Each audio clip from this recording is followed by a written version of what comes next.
ભારતના આધ્યાત્મિક અને સાંસ્કૃતિક વારસાને જીવંત રાખવા માટેનું જે કાર્યક્રમનું આયોજન કરવામાં આવ્યું શહેર નજીક ચાંદોદ ખાતે કરવામાં આવ્યું। ચાંદોદ આ ધરા એ પવિત્ર ધરા અને પવિત્ર ધરા પર જ્યારે આ કાર્યક્રમનું આયોજન કરવામાં આવ્યું જેમાં અનેક મહાનુભાવો ઉપસ્થિત રહ્યા છે। અધિક જેઠ માસના પાવન દિવસોમાં વિશ્વ કલ્યાણ હેતુ તીર્થક્ષેત્ર ચાંદોદના શ્રી કાશી વિશ્વનાથ મહાદેવ પરિસરમાં જેઠ સુદ 14 અને શનિવારની સાંજે ભારતના 8 જેટલા મૂર્ધન્ય ધનપાઠી બ્રાહ્મણોની પ્રેરક ઉપસ્થિતિમાં મંત્ર જાગરણ કાર્યક્રમ યોજાયો છે। 8 વિદ્વાનો દ્વારા એક સાથે આ મંત્ર જાપે આખું વાતાવરણ આધ્યાત્મિક અને દિવ્ય બનાવ્યું છે।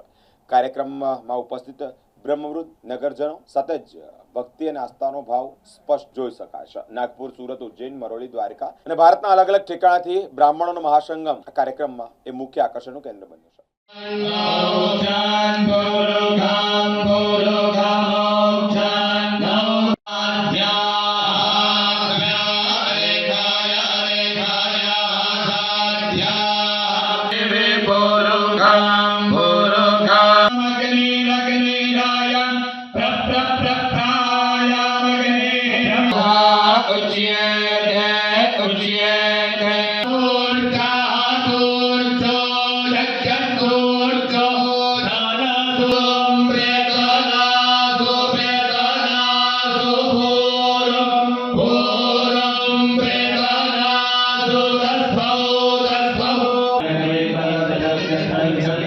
खूब सरस वेदनारायणની વિશેષ કૃપાથી નર્મદા મૈયાના ગોદમાં અધિક માસની અંદર અમને પણ અમારું જીવનનો વિશેષ લાભો લેવાનો અવસર પ્રાપ્ત થયો અને અહીંયાના બ્રાહ્મણ વૃંદ દ્વારા જે આયોજન કરવામાં આવ્યું હતું મંત્ર જાગરણ એમાં શુક્લ યુજુર્વેદ માધ્યમની શાખાના વિદ્વાન પંડિતો સંપૂર્ણ ભારત વર્ષથી જે વર્તમાનમાં ચાલી રહ્યું ભરૂચની અંદર સિદ્ધિવિનાયક મંદિર ત્યાં ઘનપારાયણ મહોત્સવમાં પધાર્યા હતા અને તમામ વૈદિક વિદ્વાનો દ્વારા પોતાની વાણીને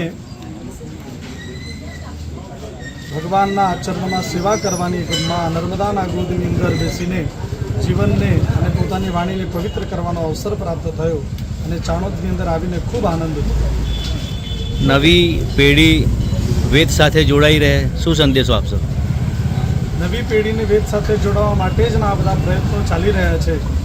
ઠેક ઠેકાણે ઘનપાઠ પારાયણ, સંહિતા પારાયણ, ક્રમ પારાયણ એ બધું આયોજનથી જ નવી પેઢી જ્યારે જોશે તેના તરફ ઓટોમેટિક આગળ વધશે અને આ બધું મંત્ર જાગરણ થયા પછી જે પેઢી જે છોકરાઓ નવા યુવાન છે એમને ખૂબ પ્રેરણા મળશે કે આપણે પણ આવી રીતના કંઈક સારું ધર્મના માટે કરીએ।